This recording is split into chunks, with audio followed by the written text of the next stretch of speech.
Hello,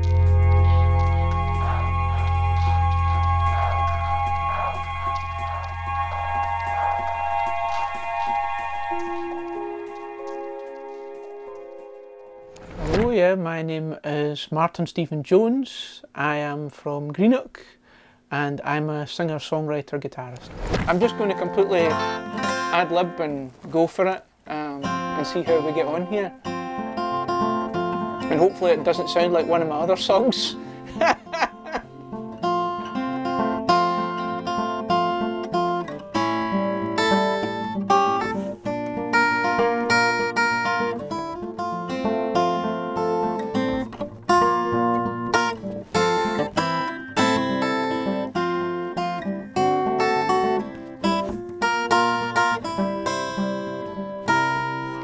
We are the entertainers, we're so happy, you and I tell the jokes while you sing and dance. We're always celebrating our romance. So we are the entertainers, come along and see our show. We won't disappoint, we'll all have some fun, 'cause we are the entertainers. I have been a singer since I was about 2 or 3, and I have had a lifelong love of music, big passion for singing. I love singing as many places as possible and many opportunities. I get into songwriting. I started at primary school, but I started more officially and sort of seriously as a teenager in secondary school, and it's just kind of grown from there. So I write in English and I write songs in Spanish as well, and last year I wrote my first bilingual song in both English and Spanish. So it's a mix of soul and country, blues, Latin American, whatever takes a fancy, basically. Yeah, well, basically I kind of tend to, I would say I write lyrics first, usually. Most of the time, if I get inspired by something, it could be a distant relative, or it could be something that I watched on TV, or something that I've heard, or maybe something in the newspaper, and then I'll just start writing either the idea or the actual lyric. And then if I get a melody in my head, I'll just start, either singing the melody and recording it on my phone, and then I'll take the guitar and start experimenting with some chords and seeing what best suits the song and what suits my voice. So I started learning at the age of 12, and I had lessons for a number of years until I went to live in Valencia, Spain for 10 months as part of my degree. I have a degree in Hispanic Studies from Glasgow University, and I speak Spanish, Portuguese, and I also have Catalan as well. Maybe not so much the flamenco aspect. I'm more kind of Latin American. I'm a big fan of a guy from Mexico called Pedro Infante. He was a film star in the 1940s and 50s. He was in the golden age of Mexican cinema, and he was a bit like the Mexican Elvis. He used to sing in his films, and it was just, as soon as I saw that, I just loved that. So I'm influenced by that, and I would also say Raul Malo from the Mavericks, that kind of sound. And I like salsa as well. I like all sorts of, I like Spanish music as well, like some modern sort of songwriters and bands. Rosanna from the Canary Islands, and a band called M-Clan that are a rock band. I think they're from the 80s. So, but yeah, quite a wide range. It's really diverse. I've taken inspiration from distant family. So my great-great-uncles were in the music hall and variety scene in the 1920s up to the 1970s. and that's kind of, I get some of that. There's a bit of Scottish comes in, the like, music hall vibe. I am a big fan of guys like John Prine, Billy Joe Shaver, Guy Clark, Townes Van Zandt. So I draw from that kind of thing. Hank Williams, Graham Parsons, but I also like Sam Cooke, Otis Redding, that kind of thing. So, and I love blues. Eric Bibb is another favourite of mine. So just a wide range. I like to think I have my own style. Whether I do, I'm not quite sure, but I think I kind of have my own style, because a lot of them, I mean, I like to try and write different songs. I don't, kind of, obviously some of them are going to sound the same, but I like to try and write sort of different things so that I've got a variety in of songs in my repertoire.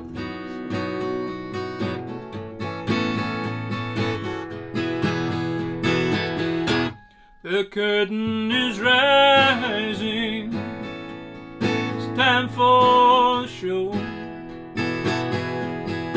Jokes and songs are ready, here we go. There's always things to learn. You can never know everything. So I think the guitar lessons I had as a teenager, and then later on in life I started getting lessons again, and it just kind of opened up new horizons to different sort of melodies and chords and more sort of things to explore in terms of your creative process. But I mean, I think I tend to use a lot of the same chords a lot of the time, and the same sort of, I mean, I love finger picking, so I can just sit and finger pick on the guitar for ages. I don't know if I'll come up with anything, but just to sort of, you know, if I'm in the mood to do something creative, then I'll just sort of start maybe doing a bit of finger picking just to get me in the mood. Well, last year I was on some courses in songwriting and singing with a Spanish company called Academia Oralitura, and they do songwriting courses and poetry courses. So the courses that I did, the first one was last September, called Análisis y Creación de Canciones, so analysis and creation of songs. It was all about looking at various types of songs and styles of music and coming up with something yourself. And through that course I came up with my first bilingual song. And I did a couple of other courses on taking care of your voice, and the other one was sort of about drawing inspiration from various sources to write your songs. And I did courses this year with the Songwriting Academy, so that was quite really useful stuff, really enjoyable, very intense, because one of the things I did was a boot camp, so that was like collaborating with complete strangers, but it was really nice, you know, you get to meet lots of folk on Zoom from all over the world. And the Spanish ones, it was great for my Spanish, because I was getting to combine my two loves, you know, the Spanish language and my love of music and the creative process of songwriting. So, you know, immersing all three of them together was tremendous. And I did a playwriting course earlier this year as well, and that was fun. That was with a company based in England, and that was really good as well. So enjoy it, keep writing. That's what a lot of, you know, successful folk have always told me. Keep writing. Read books, and, you know, read whatever you can, watch whatever you can. Keep drawing inspiration from anything that inspires you. If you find something that inspires you, whether it's the birds singing outside, or, you know, the nature outside, or if it's, you know, a family member or a distant relative, if you've got a story to tell your story. That's probably about maybe the best thing. I would say so, yeah.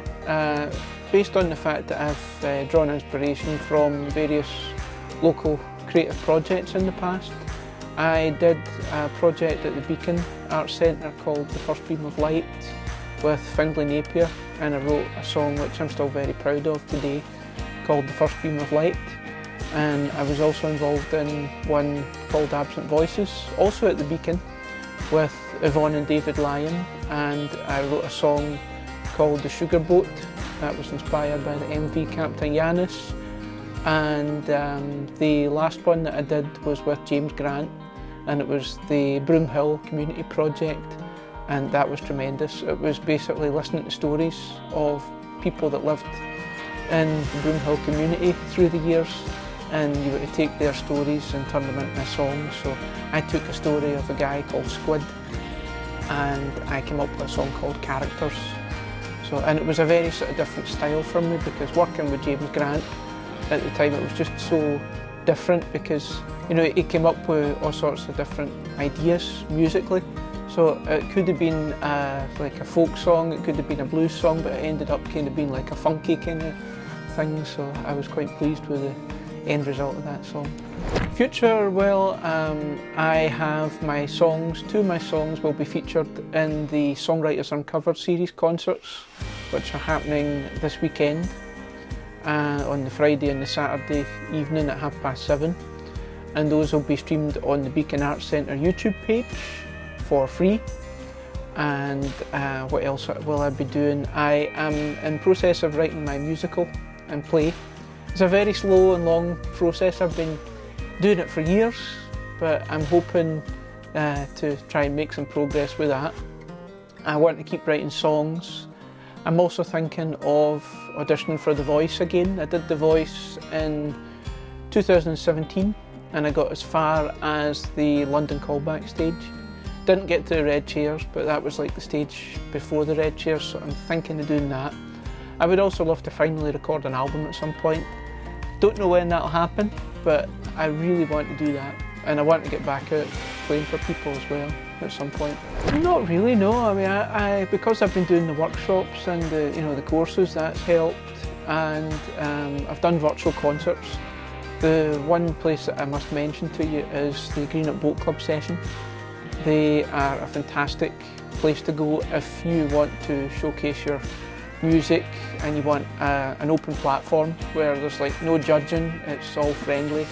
That used to happen on the last Friday of every month at the Royal West of Scotland Amateur Boat Club, and we all just get together around a table and sing songs, play tunes, we jam together, and it's just great vibes. What was decided this year was, last year with the lockdown we made it virtual. So we did virtual sessions, so I've taken part in a few of them. I've also did my own lockdown concerts, which have been interesting. I've not done too many, but I did a few at Christmas. I did a series of Christmas concerts. I did one at Hogmanay, which was good fun, having the wee dram of whiskey beside me. And then I did one at the beginning of February for a surprise birthday party. It was a surprise birthday present for a friend of mine in Belfast, and I basically taught myself some John Denver and Springsteen songs very quickly. And the intention was to play for half an hour. It ended up being over 90 minutes, and I was just having so much fun, and the people watching from all over were really enjoying it as well, and it was just so much fun. And the most recent thing that I did was Make Music Day, which was just an incentive for everybody to make music all over the UK, and you were able to do it on your doorstep, or put on a small gig wherever possible. But I did just like a virtual gig here, sitting here with a guitar and just playing for about an hour or so, to a small audience on Facebook. It's always usually Facebook that I'm doing my virtual concerts. So I think I'll probably keep those up because I enjoy doing them, even though you can't see the audience, which but because that's the best part, is showcasing your songs to the live audience, and then if they're well received, then that's the best thing.